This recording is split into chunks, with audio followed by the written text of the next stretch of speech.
السلام علیکم ویورز، آپ دیکھ رہے ہیں پروگرام جائزہ اور میں ہوں آپ کے ساتھ امیر عباس۔ ایرانی صدر نے ایران کی نیوکلیر ڈیل کے بعد یعنی ایران پر عائد پابندیوں کے خاتمے کے بعد یورپی ممالک کے دورے شروع کیے تو ان کے ساتھ 100 رکنی وفد شامل تھا۔ ایرانی صدر حسن روحانی اپنے ساتھ 100 لوگوں کو لے کر گئے یورپ کے دورے پر، اور جن میں حکومتی شخصیات شامل تھیں اور کاروباری شخصیات شامل تھیں، لیکن ایران میں سے کسی نے بھی ایرانی صدر حسن روحانی کے اتنے بھاری بھرکم دورے کے اوپر واویلا نہیں کیا، تنقید نہیں کی اس طرح سے۔ کیونکہ جب ایرانی صدر حسن روحانی ایران واپس لوٹے تو وہ اٹلی کے ساتھ $18.5 ارب کے معاہدوں پر دستخط کر کے آ رہے تھے۔ جب ایرانی صدر حسن روحانی واپس ایران لوٹے تو وہ یورپی ایئر کرافٹ کمپنی ایئر بس کے ساتھ 114 مسافر بردار طیارے خریدنے کا معاہدہ کر کے واپس لوٹے تھے۔ جب ایرانی صدر حسن روحانی واپس لوٹے 100 لوگوں کے ساتھ گئے، کسی نے تنقید نہیں کی، کیونکہ جب ایرانی صدر حسن روحانی واپس لوٹے تو وہ فرانس کی آئل کمپنی ٹوٹل، ناروے کی سٹیٹ آئل اور اٹلی کی کمپنی اینی کو ایران میں اربوں ڈالر کی سرمایہ کاری کا نقشہ کھینچ کر آئے تھے۔ اس کے برعکس جب پاکستان میں یہ رپورٹ سامنے آئی کہ وزیر اعظم نواز شریف صاحب نے اپنے پونے 3 سال کے عرصہ کے دوران یعنی جون 2013 میں حلف اٹھانے سے لے کر پونے 3 سال کے عرصے میں 65 غیر ملکی دورے کیے، جن پر 68 کروڑ 82 لاکھ روپے خرچ ہوئے، 631 لوگ نواز شریف صاحب کے ساتھ ان دوروں میں شامل تھے، تو پاکستان میں شدید تنقید کی گئی، شاید اس لیے کہ ان 65 غیر ملکی دوروں سے وہ نتائج حاصل نہیں ہو سکے ہوں گے جو لوگ توقع کر رہے تھے۔ اس کے علاوہ شہباز شریف صاحب کے غیر ملکی دورے بالخصوص چین کے حوالے سے آڈیٹر جنرل نے اپنی ایک رپورٹ میں کچھ اعتراضات لگائے، اور ان اعتراضات کے مطابق شہباز شریف صاحب کے دوروں میں جو اخراجات ہیں ان کو جائز یا مناسب قرار نہیں دیا جا سکتا۔ اس کے ساتھ ساتھ آج ہم پروگرام میں بات کریں گے نیب کے حوالے سے کچھ اور جو ڈیولپمنٹس ہوئی ہیں کرپشن کے حوالے سے یا دہشت گردی کے حوالے سے جو پیسہ استعمال ہو رہا ہے۔ اس ساری صورتحال پر میرے ساتھ جو آنریبل پینل موجود ہے آپ سے تعارف کروا دوں۔ پاکستان مسلم لیگ نواز کی سینئر رہنما ہمیں جوائن کر رہی ہیں لاہور سے عظمیٰ بخاری صاحبہ، thank you so much. Doctor Qayyum Soomro صاحب وزیر اعلیٰ سندھ کے مشیر ہیں، ہمیں جوائن کر رہے ہیں کراچی سے۔ اس کے علاوہ فیصل واڑا صاحب پاکستان تحریک انصاف کے سینئر رہنما ہمیں کراچی سے جوائن کر رہے ہیں، اور ایاز خان صاحب انتہائی آنریبل سینئر صحافی اور تجزیہ نگار بھی ہمیں لاہور سے جوائن کر رہے ہیں۔ سب سے پہلے اگر میں عظمیٰ آپ کے پاس آؤں تو جس طرح میں نے ایرانی صدر کی بات آپ کے سامنے رکھی، شاید اتنا لیوش دورہ نواز شریف صاحب کا نہیں ہوگا جتنا ایرانی صدر کا تھا۔ ایک دورے میں 100 لوگ ساتھ تھے، لیکن وہاں پہ تنقید نہیں ہوئی، اس لیے کہ ایرانی صدر بہت کچھ اپنی قوم کے لیے لے کر آئے۔ 65 دوروں میں نواز شریف صاحب کیا لے کر آئے قوم کے لیے؟ جی بہت شکریہ امیر۔ میرا خیال ہے ہمارا جو ہے وہ حافظہ کافی جو ہے وہ سم ٹائم ہم یا سمجھنا نہیں چاہتے یا جان بوجھ کر باتوں کو اگنور کرتے ہیں۔ پاکستان کے اندر جو چائنا کی طرف سے $42 ارب کی جو ایک انویسٹمنٹ جو ہے، جو ایک بہت بڑی انویسٹمنٹ ہے پاکستان کی ہسٹری میں، وہ کس کے دور میں آئی؟ ٹرکی، ہالینڈ، امریکہ، F-16 آپ کو 10 سال سے نہیں مل رہے تھے، وہ کس کے دور میں واپس آئے؟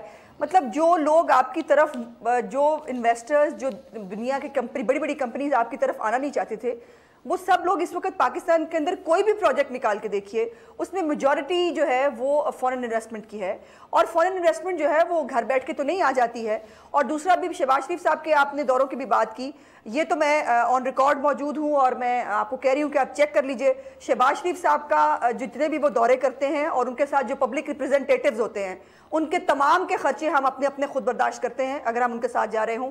جو بیوروکریٹس ہیں وہ ہماری طرح جو ہے وہ سیکریفائز کرنے کے لیے نہیں ہوتے، ہم سیکریفائز بھی کرتے ہیں اور گالی بھی ہمیں پڑتی ہے، اور لیکن یہ ہے کہ یہ میں آن ریکارڈ موجود ہوں کہ جو شہباز شریف صاحب یا ان کے ساتھ جو پولیٹیکل لوگ ہوتے ہیں وہ اپنے تمام لوگ جو بھی اپنے ساتھ جاتے ہیں وہ اپنا خرچہ خود کرتے ہیں۔ لیکن یہ آڈیٹر جنرل نے آپ کے بالکل آپ کا پوائنٹ سامنے آیا، لیکن آڈیٹر جنرل نے جو اعتراضات لگائے ان کے مطابق شہباز شریف صاحب کے غیر ملکی دوروں پر سرکاری اخراجات جو وہ ناجائز قرار دیے جاتے ہیں۔ چین کے دوروں کے لیے 1 کروڑ 23 لاکھ روپے کی ایڈوانس ادائیگی کی گئی۔ وزیر اعلیٰ کے چین کے دوروں کے مقاصد جو تھے وہ غیر واضح قرار دیے گئے ہیں، مبہم ہے۔ وزیر اعلیٰ اور ان کے ساتھی چین میں اسٹیٹ گیسٹ تھے، اس کے باوجود کمروں کے کرائے کی مد میں لاکھوں روپے وصول کیے گئے، 30% کے بجائے 100% ڈیلی الاؤنس وصول کیا گیا۔ وزیر اعلیٰ آفس کا بجٹ استعمال کرنے کے بجائے پنجاب بورڈ آف ٹریڈ سے فنڈز کا اجرا کیا گیا. سو یہ آڈٹ اعتراضات تو سامنے آگے نا دورے دیکھیں اس میں میں ایکسپلین کر دیتی ہوں. پہلے تو گزارش یہ ہے کہ اسٹیٹ گیسٹ آپ ہوتے ہیں لیکن یہ دوسری اسٹیٹ کی رسپانسبلٹی ہوتی ہے اور وہ اپنی خود طے کرتے ہیں کہ وہ آپ کو کہاں تک جو ہے وہ اکوموڈیٹ کرنے کے لیے تیار ہیں. یہ آپ زبردستی ان کے ساتھ نہیں کر سکتے. میں جو ہے وہ ٹرکی گئی تھی ایک ڈیلیگیشن کے اندر اور اس میں انہوں نے ہمارا کوئی خرچہ نہیں اٹھایا تھا. ہم بھی مطلب اسٹیٹ گیسٹ تھے لیکن ہم نے اپنے خرچے خود اٹھائے تھے. ہم وہاں پر خود پے کر کے آئے تھے. سو اس لیے دوسری بات یہ ہے کہ آپ ذرا اس کو ڈیٹیل نکال کے دیکھ لیجئے کہ جو خرچہ چیف منسٹر کی اپنی ذات کے اوپر ہوا یا سیاسی لوگوں کے اوپر ہوا, کیا وہ ایکسچیکر نے دیا یا انہوں نے دیا, یہ میں کہہ رہی ہوں. دیکھیے باقی جو 7 بیوروکریٹس ہیں, باقی جو 7 لوگ ہیں, وہ ہماری طرح قربانی اگر دینے کے لیے تیار نہیں ہیں اور وہ کہتے ہیں جی ہمیں رولز میں الاؤ کیا جاتا ہے, ہم کیسے وہ آپ سے جو ہے وہ پر ڈے بھی لیتے ہیں, وہ ٹی اے ڈی اے بھی لیتے ہیں جو گورنمنٹ کی طرف سے وہ ایک طریقہ کار ہے جو بنا ہوا ہے, وہ بھی لیتے ہیں. ہم تو وہ بھی نہیں لیتے, ہم نے آج تک وہ بھی نہیں لیا. میں آن ریکارڈ موجود ہوں. سو اس لیے آپ یہ اس کو ایک بالکل ویگ کر کے ایک بڑی وائڈ کر کے آپ پکچر دکھا رہے ہیں. میری گزارش یہ ہے کہ اس کی مائنیوٹلی اس کی ڈیٹیلز میں جائیے. جو انہوں نے آڈٹ اعتراضات دیے ہیں وہ یقیناً ان ایکسپینسز کے بارے میں ہے جو چیف منسٹر کے یا پولیٹیکل لوگوں کے اخراجات نہیں ہیں, وہ دوسرے لوگوں کے اخراجات ہیں. یقیناً اس کا جواب جو ہے وہ گورنمنٹ کی طرف سے جمع کروایا جائے گا. نہیں وہ گورنمنٹ کی طرف سے ہی ہوگا جواب. اگر بیوروکریسی اگر کوئی غلط کام کر رہی ہے یا وہ عللے تللے کر رہی ہے یا وہ اگر تعیشات پر مبنی سفر کر رہی ہے یا اگر وہ سرکاری خزانے کو سیکریفائس نہیں کر رہی ہے جو ہم کر رہے ہیں. نہ ہم ٹی اے ڈی اے لیتے ہیں, نہ ہم اپنا کوئی ٹکٹ گورنمنٹ سے لیتے ہیں, نہ اپنا رہائش کا خرچہ کسی سے لیتے ہیں, ہم خود کرتے ہیں. چلیں رائٹ جی, ایک شارٹ بریک سے واپس آتے ہیں. فوڈا صاحب اور واقعی مہمانوں سے بھی جاننے کی کوشش کرتے ہیں کہ ان دوروں سے قوم کو فائدہ کیا حاصل ہو رہا ہے یا یہ ایک صحیح لا حاصل رہی ہے. ایک بریک سے واپس آتے ہیں.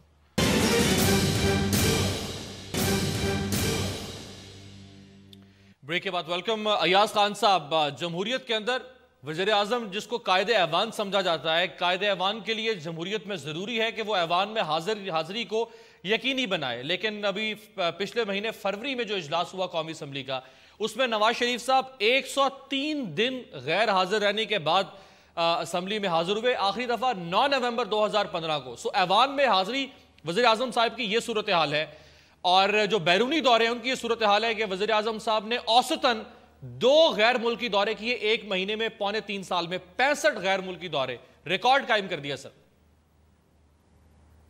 دیکھیں بات یہ ہے کہ بالکل اسمبلی میں یا پارلیمنٹ میں جانا, آپ کو یاد ہوگا کہ سینٹ نے ایک قرارداد بھی پاس کی تھی کہ پرائم منسٹر صاحب وہاں آیا کریں, لیکن اس کے لیے آپ کو ایک دھرنے کی ضرورت ہوگی. فیصل واڈا صاحب کو آپ کو ریکویسٹ کرنا پڑے گی کوئی اس طرح کا سین بنائیں, ورنہ ظاہر ہے پرائم منسٹر صاحب کو آپ کو پتہ ہے یہاں پنجاب بھی نہیں جایا کرتے. نہیں ظاہر ہے وزیر اعظم کو اگر آپ نے بیرونی دوروں سے روکنا ہے اور اسمبلی میں بلانا ہے تو پھر یہ آپ کو کرنا پڑے گا. اس کی وجہ یہ ہے کہ ورنہ پرائم منسٹر صاحب ہوں یا چیف منسٹر پنجاب ہوں یہ سمجھتے ہیں کہ اسمبلی میں جانا بیکار کام ہے, وہاں کا بزنس چل رہا ہے. ظاہر ہے چیف ایگزیکٹو کو ضرورت نہیں ہوتی اس کی, اور وہ گیلانی صاحب بہرحال وہ ایک ریکارڈ انہوں نے بنایا تھا کہ وہ تو نظر ہی اسمبلی میں آتے تھے. لیکن اگر آپ ان سے یہ بات کریں گے تو وہ کہیں گے کہ بھائی وہ کام بھی نہیں کرتے تھے, ہم تو دیکھیں کتنا کام کر رہے ہیں, دن رات اس قوم کی خدمت میں مصروف ہیں, ایک ملک سے دوسرے ملک, دوسرے سے تیسرے. اور مجھے تو بعض دفعہ یوں لگتا ہے کہ پرائم منسٹر صاحب پاکستان کے دورے پہ بھی کبھی کبھار آ جایا کرتے ہیں. صحیح رائٹ جی. فیصل واڈا صاحب, سر میں نواز شریف صاحب کے دوروں کی اگر مختصر اگر آپ کے سامنے تفصیل رکھوں تو سوئٹزرلینڈ کا جو ایک دورہ ہے میاں صاحب کا, وہ اس قوم کو 5.5 کروڑ روپے میں پڑا ہے, سوئٹزرلینڈ کا ایک دورہ. اسی طرح سے فرانس کا ایک دورہ جو ہے وہ میاں صاحب کا وہ قومی خزانے کو, نیشنل چیکر کو 3.25 کروڑ روپے میں پڑا ہے. اسی طرح سے مالٹا کا جو دورہ ہے میاں صاحب کا وہ قومی خزانے کو 2.5 کروڑ روپے میں پڑا ہے. اس میں کوئی شک نہیں ہے کہ جب آپ بین الاقوامی تعلقات قائم کرتے ہیں, 2 طرفہ تعلقات قائم کرتے ہیں, تو ہیڈ آف دی اسٹیٹ کو, ہیڈ آف دی گورنمنٹ کو جانا پڑتا ہے باہر. لیکن اگر آپ ہر مہینے میں 2 دورے کریں, اور جس طرح میں نے آغاز میں بات کی کہ ایرانی صدر اتنا کچھ لے کے آیا اپنی قوم کے لیے, تو یا تو پھر آپ وہ سب کچھ لے کر آئیں اس طرح سے اپنی قوم کے لیے. ان پونے 3 سالوں کے اندر چیزیں دن دگنی رات چگنی, ملک ترقی کرنے لگے, پھر آپ 65 چھوڑ کے 165 دورے بھی کریں گے تو قوم کو کھٹکیں گے نہیں. واڈا صاحب. شکریہ امیر صاحب. سب سے پہلے تو میں ایاز صاحب کو شکریہ ادا کروں گا کہ انہوں نے مجھے کریڈٹ دیا, میری پارٹی کو, کہ ہماری اپوزیشن کی وجہ سے, جو وہ ٹھیک سمجھتے ہیں کہ جو تھوڑا بہت کام ہو بھی رہا ہے وہ ہماری اپوزیشن کی وجہ سے ہو رہا ہے. اور نمبر 2 یہ جو آپ کا سوال ہے وہ یہ کہ جی جس ملک کے اندر پرائم منسٹر صاحب PIA کی اسپیشل فلائٹس گائے اور بھینسوں کے لیے کیٹر کرنے کے لیے کر دیں تو پھر یہ 3 کروڑ اور 8 کروڑ 13 کروڑ روپے بہت چھوٹا سا اماؤنٹ ہوگا.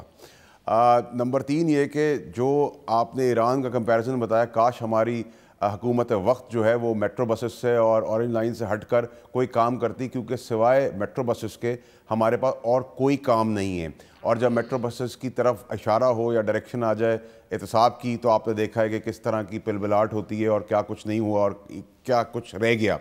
اب جب آپ کمپیریزن کرتے ہیں باقی ملکوں کے دوروں سے، ہمارے وہاں چلیں جو گورنمنٹ کی ریپرزینٹیٹیو وہ کہہ رہی تھی ہم نے خرچے دیے، ہم نے سب کچھ کیا.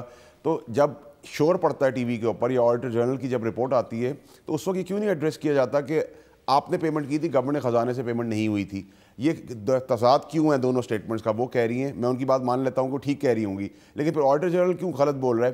ایسا کیا وجہ ہے کہ اتنے ایکسپینڈیچرز آپ انکر کر رہے ہیں اور رزلٹ آپ کا 0 ہے؟ ذرا پیپلز پارٹی کو بھی شامل کر لیتے ہیں. ڈاکٹر قیوم صاحب، ویسے تو آپ کی تعریف کی گیلانی صاحب کی، ایاز خان صاحب نے، تو چلے میں گیلانی صاحب کے ریفرنس دے دیتا ہوں. سر، گیلانی صاحب نے 4 سال اور 3 مہینے جب اقتدار ان کے پاس تھا، 4 سال 3 مہینے میں گیلانی صاحب نے 18 بیرونی دورے کیے تھے، جبکہ وزیر اعظم صاحب نواز شریف صاحب نے پہلے ہی سال میں 2013 سے 14 تک 14 غیر ملکی دورے کیے، اور پونے 3 سال میں نواز شریف صاحب کے 65 غیر ملکی دورے، گیلانی صاحب کے 4.25 سال میں 18 غیر ملکی دورے.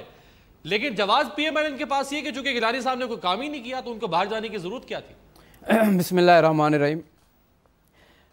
دیکھیں، بدقسمتی سے میں یہ کہہ سکتا ہوں کہ اس جمہوری ملک کے جہاں پہ جمہوریت ہے وہاں پہ جو ملک کا نظم و نسق ایک ایسے خاندان کے ہاتھ میں آ گیا ہے جنہوں نے ملکی معاملات کو بھی خاندانی معاملات سے آگے نہیں دیکھا، اور اپنے خاندان کو اور اپنے خاندانی جو ہے ترجیحات کو انہوں نے ملکی معاملات کو اس کے سامنے رکھا ہے اور پرائرٹی اپنے خاندان کو دی ہے. اپنے خاندان کی ہمیشہ شہرت چاہتے ہیں اور جہاں بھی گئے ہیں اپنے خاندان کو ساتھ لے کر گئے ہیں اور کسی بھی ایسے پولیٹیکل فورسز کو ساتھ نہیں لے کے جانا پسند کرتے ہیں، چاہے وہ اپوزیشن سے ان کا تعلق ہو چاہے ان کے اپنے الائز ہوں. وہ صرف ایک خاندان کی بادشاہت اور ایک سسٹم. لیکن بدقسمتی یہ ہے کہ اگر وہ ایک خاندان بھی کمیٹڈ ہو ملک کے ساتھ، چلو ٹھیک ہے، ہم مانتے ہیں اتنے دورے کرنے کے باوجود کچھ حاصل ہو تو بھی ٹھیک ہے، لیکن اس قوم اور اس اس سوسائٹی کا، اس ملک کا کیا حال ہوگا جو معیشت قرضوں پہ چلے، جو کشکول ہاتھ میں لے کر جائے؟ تو کیا عزت رہے گی پرائم منسٹر کی جب وہ وہاں جاتے ہیں؟ تو اس لیے ہمارے ملک کا وقار پہلے ہی ختم ہو چکا ہے، اور اس کشکول اور اس طرح کی جو حرکتوں نے جو پرائم منسٹر، معذرت کے ساتھ میں لفظ استعمال کر رہا ہوں، جب آپ کا پرائم منسٹر پرچی نکال کر کے بچوں کی طرح وہ سوال یاد کر کے جاتا ہے، ابھی ایک سوال کا جواب کیا ملا، دوسرا کیا، تیسرا، تو وہ بھی سمجھ جاتے ہیں کہ اس ملک کو کیا دینا ہے ہمیں. ایک وقت تھا جب ذوالفقار علی بھٹو کا دور حکومت تھا، اور جب بھٹو صاحب جاتے تھے اور واپس آتے تھے تو ایران کا آپ نے مثال دیا، تو میں کہتا اگر آپ بھٹو صاحب کا مثال دیتے تو شاید پاکستان کی تاریخ میں تھوڑا میں پورا کر دوں. میں آ رہا ہوں. ایک وہ دور تھا، ایک دور محترمہ کا تھا کہ جب وہ جاتی تھی جس شان و شوکت سے ملک کی نمائندگی کرتی تھی اور اپنے خاندان کی نمائندگی نہیں کرتی تھی، اور ایک دور تھا جب آصف علی زرداری صاحب نے چائنا کے وزٹ کیے. ابھی میری بہن کہہ رہی تھی کہ ہم نے 42 ارب ڈالر جو ہے، یہ تو بھائی ہمارے دور حکومت میں تھے، آپ نے تو اسی وقت تھا جب پیپلز پارٹی کا دور تھا 2008 سے 2013 تک. ٹھیک ہے، ایک بات اب آپ کی بات آ گئی گیلانی صاحب کی. اب گیلانی صاحب دیکھیں، ہاتھ ملا رہے تھے گیلانی صاحب، میں گیلانی صاحب کے سوال پہ آتا ہوں عامر بھائی، کہ گیلانی صاحب انتہائی کمیٹڈ آدمی تھے جمہوریت کے ساتھ بھی اور اپنی پارٹی کے ساتھ بھی، اور انہوں نے اپنے اقتدار کو سپریم کورٹ کے اس فیصلے کے بھی جو ہے آپ کے سامنے ہے کہ جب فیصلہ اس کے خلاف آیا تو وہ پرائم منسٹرشپ بھی چھوڑ کے چلے گئے. تو وہ تو انہوں نے جو کردار ادا کیا ہے وہ بے عینی جمہوری تھا، اور پارلیمنٹ کی عزت اور وقار میں جو اس نے اضافہ کیا، میں نہیں سمجھ رہا ہوں کہ یہ موجودہ حکمرانوں سے آپ ان کی توقعات رکھ سکتے ہو. یہ پارلیمنٹ کو اہمیت ہی نہیں دیتے، یہ پارلیمنٹ کو وقت نہیں دیتے، اس کو عزت اور احترام نہیں دیتے. اس پارلیمنٹ کو جتنا حکومتی شخصیات، ان کے ان دوروں کو تعیشات میں شمار کیا جاتا ہے، علل و تللوں میں شمار کیا جاتا ہے، کیونکہ لوگ یہ سمجھتے ہیں، ناقدین یہ سمجھتے ہیں کہ ان دوروں کا عوام کے اوپر کوئی اثر نہیں پڑتا یا عوام کو کوئی فائدہ حاصل نہیں ہوتا. یہ صرف پاکستان نہیں، دنیا کے اور بہت سارے ترقی پذیر ممالک ایسے ہیں جہاں پہ اسی طرح سے حکمران جو ہیں وہ کچھ ایسے تعیشات کے اندر ملوث رہتے ہیں جو شاید نہیں ہونے چاہیے. اگر آپ کو میں زمبابوے کا بتاؤں تو 1980 سے لے کر زمبابوے کی سیاست پر چھائے رہنے والے جو صدر ہیں ان کی صورتحال یہ ہے کہ ان کی رابرٹ مگابے جن کی 92 سالگرہ تھی اور اس سالگرہ پر 50,000 لوگوں کو مدعو کیا گیا اور ملک کی صورتحال یہ تھی کہ وہاں پر قحط چل رہا تھا اور 30 لاکھ افراد خوراک کی کمی کا شکار ہیں اور زمبابوے کے صدر رابرٹ مگابے نے دنیا سے اپیل کی کہ انہیں اس قحط کا سامنا کرنے کے لیے $1.5 ارب کی امداد کی ضرورت ہے. لیکن وہی زمبابوے کے صدر اپنی سالگرہ کے اوپر $8 ارب روپے جو ہے وہ $8 ارب خرچ کر دیتے ہیں, ضائع کر دیتے ہیں. لیکن لوگ جو ہیں وہ ان کے قحط سے مر رہے ہیں. 90% لوگ غربت اور بھوک کا شکار ہیں اور زمبابوے کے صدر جو ہے وہ $8 ارب اپنی سالگرہ پر خرچ کر دیتے ہیں. 50,000 لوگوں کو مدعو کیا جاتا ہے. سو یہ صورتحال جو ہے وہ دنیا کے کئی ایسے ممالک جہاں پہ اس طرح سے اگر حکمران جو ہے وہ اپنے اخراجات جو ہیں ان کو کنٹرول نہیں کرتے تو پھر وہ ممالک تیسری دنیا کے ممالک کی شمار کیے جاتے ہیں. ایک بریک سے واپس آتے ہیں.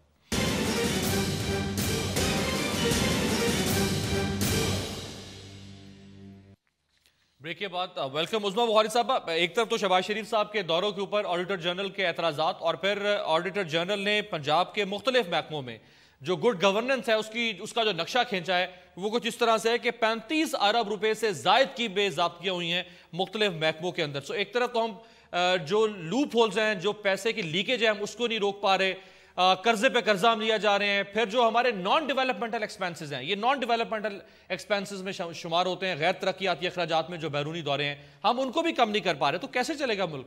دیکھیے امیر, پہلے تو بات یہ ہے کہ اس طرح سے جو ہے ایک وہ بات کرنا وہ زیادتی ہے. پھر لیٹس سٹ ٹوگیدر اور بات کرتے ہیں ایک ایک دورے کے اوپر کہ کون کون سا دورہ کس کس مقصد کے لیے تھا. وہ کوئی لیئر ٹرپ تھا, وہ کوئی ہیرلڈ سے شاپنگ کرنے کے لیے کوئی پرائم منسٹر صاحب گئے تھے, یا وہ جو ہے وہ کسی پاکستان کی کوئی جو اکنامک افیئرز کی میٹنگ تھی, کوئی ہماری جو ایٹامک انرجی ہے اس کے اوپر میٹنگ تھی, کس طرح کی جو ہے وہ اس کے دوروں کے لیے گئے تھے. اور پھر یہ ہے کہ دیکھیے دوسرے پر تنقید کرنا بڑا آسان کام ہوتا ہے. آپ یہ اپنے یوسف رضا گیلانی صاحب کی تو آپ دورے نکال کے لے آئے, تو ذرا نکلوائیے نا پریزیڈنٹ صاحب کے دورے کتنے تھے اور اس میں کون کون جو ہے وہ کتنے لوگ فیملی کے گئے تھے اور ان کا وہاں کیا کام تھا. سو دیکھیے تنقید کرنی ہو تو بات بہت آگے تک چلی جاتی ہے.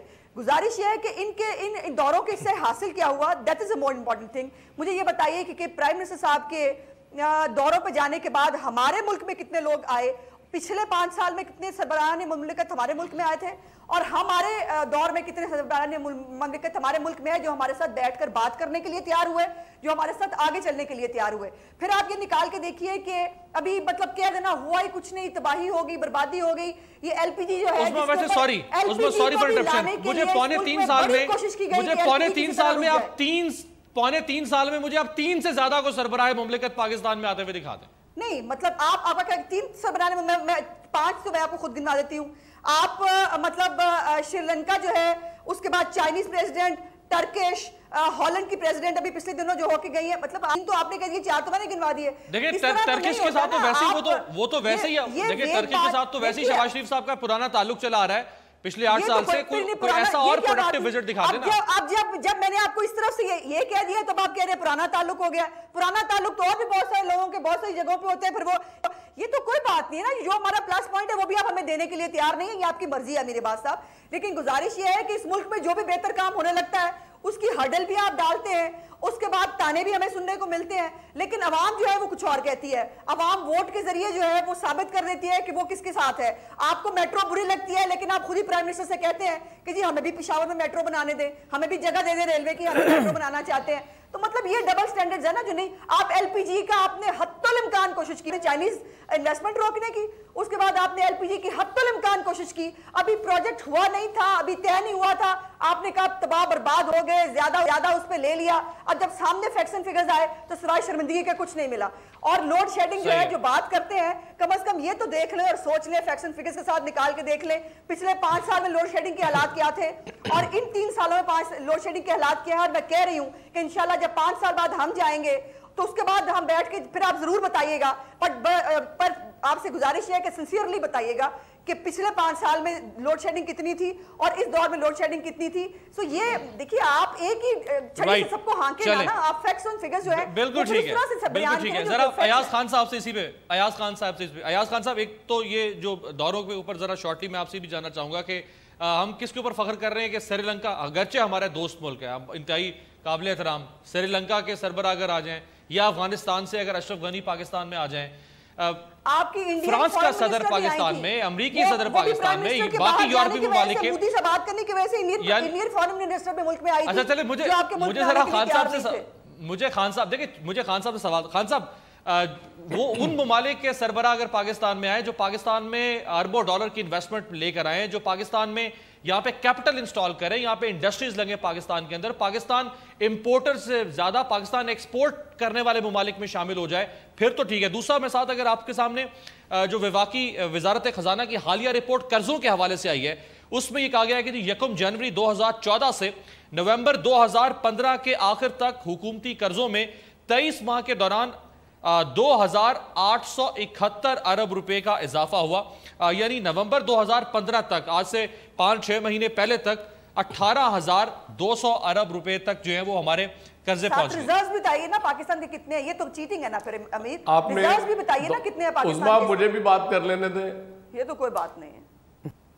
جی خان صاحب, بات آپ نے دوروں کی بات کی, اس میں آپ نے ایک فگر کوٹ کیا گیلانی صاحب کا, 4.25 سال میں 18 غیر ملکی دورے, اور پرائم منسٹر صاحب کے جو 65 دوروں کی بات آپ کر رہے تھے اس میں بھی ایک 18 کا فگر ہے, وہ 18 بار برطانیہ گئے ہیں, اور ایک بار جب امریکہ سے واپس آتے ہوئے 3 دن وہاں قیام بھی انہوں نے کیا. یقیناً ان کے بچوں کا وہاں گھر ہے, ان کے بچوں کا بزنس ہے, وہ بھی دیکھنا ہوتا ہے, بڑا ضروری ہے جانا.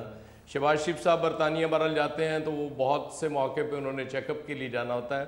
بڑے ملکوں کے سربراہان ظاہر نہیں آئے, اس حوالے سے بالکل آپ کی بات ٹھیک ہے. اور قرضوں کا جہاں تک تعلق ہے, دیکھیں پی ایم ایل این کی گورنمنٹ کا جب بھی یہ آتے ہیں, مجھے ان کا جو ترقی کا ماڈل ہے وہ مونومنٹل ہے. یہ چاہتے ہیں کہ ہم ایسی چیزیں بنا دیں جو نظر آئیں, سڑکیں بنا دیں, پل بنا دیں, اور قرضے لیتے جا رہے ہیں. اس قدر قرضے لے لیے ہیں کہ آپ کو لگ پتہ جائے گا جب آپ کو قرضے واپس کرنا پڑیں گے.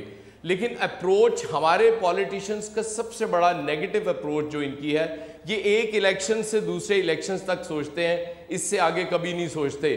قومیں اس طرح, ملک اس طرح نہیں بنا کرتے. آپ بنائیں میٹرو, اورنج لائن, کسی کو اعتراض نہیں ہے, لیکن اس شہر میں صاف پینے کا پانی تو دے دیں. آپ اگر یہ چاہتے ہیں کہ لوگ اگر ہیپاٹائٹس سی کا شکار ہوں تو وہ اس میٹرو یا اورنج ٹرین میں بیٹھ کے ہاسپٹل چلے جائیں, تو بدقسمتی سے وہاں دوائیں بھی نہیں ملتی. ان چیزوں پہ جو نیسیسٹیز تھیں, جو سب سے زیادہ ضروری تھی, ایجوکیشن کو آپ پہلے پرائیویٹائز کر چکے ہیں. ہسپتالوں کی حالت اس لیے ٹھیک نہیں ہو سکتی کہ آپ نے اور آپ کے بچوں نے یہاں علاج نہیں کرانا ہوتا. یہ میں کسی ایک پولیٹیشین کی بات نہیں کر رہا, اوور آل بات کر رہا ہوں. ہماری جو پولیٹیکل اور رولنگ ایلیٹ ہے اس کی میجورٹی یہی کرتی ہے. ان کے بچے پڑھتے بھی باہر ہیں, ان کے بچے علاج بھی باہر کراتے ہیں, اور خود بھی وہ باہر علاج کراتے ہیں. اس لیے ان چیزوں کی حالت اس وقت تک ٹھیک نہیں ہو سکتی. آپ جتنے مرضی ماڈل سکول بنا لیں, جتنے مرضی ماڈل تھانے بنا لیں, آپ کو جب تک گراس روٹ لیول سے آپ چیزیں ٹھیک نہیں کرنا شروع کریں گے, آپ دورے 65 کی بجائے 165 کر لیں, اس سے کوئی فرق نہیں پڑے گا. ہاں یہ ضرور ہے کہ آپ کی انٹریکشن, آپ مختلف ملکوں میں جائیں گے, ان سے آپ کی دوستیاں ہو جائیں گی, بڑا اچھا ہو جائے گا. بالکل آپ کو پرسنل فائدے زیادہ ہوں گے, ملک کو زیادہ فائدے نہیں ہوں گے. ملک کے لیے قرضے بڑھتے رہیں گے, اور وہ کشکول جو توڑ دینا تھا پرائم منسٹر صاحب نے یقیناً توڑ دیا ہوگا, میں نے تو نہیں دیکھا, لیکن یہ جو اتنے قرضے اور اتنے آپ لے رہے ہیں وہ پتہ نہیں میرے خیال کسی اور مٹی کا کشکول توڑ کے کوئی سونے اور چاندی کا کشکول پکڑ لیا. خان صاحب مٹی کا کشکول توڑ کے اسی طرح کی صورتحال مجھے تو لگ رہی ہے. چلے رائٹ, ایک شارٹ بریک تھی, واپس آتے ذرا فیصل واڈا صاحب سے بھی اور سومرو صاحب سے بھی ذرا جو نیب کی صورتحال ہے اور جو نئے نام سامنے آ رہے ہیں. کچھ عبد القادر پٹیل صاحب کو رینجرز ہیڈ کوارٹرز میں 3 مارچ کو طلب کر لیا گیا ہے. اس کے علاوہ ڈاکٹر عاصم کے خلاف ایک نیا ریفرنس دائر کر دیا گیا ہے. پہلے 452 ارب کی الزامات کرپشن کے علیحدہ, 17 ارب کے اور الزامات. ایک بریک سے واپس آتے ہیں. بریک کے بعد ویلکم. فیصل واڈا صاحب, سر واجد شمس الحسن صاحب جو ہیں ان کے گرد بھی اب نیب کا شکنجہ جو ہے وہ اب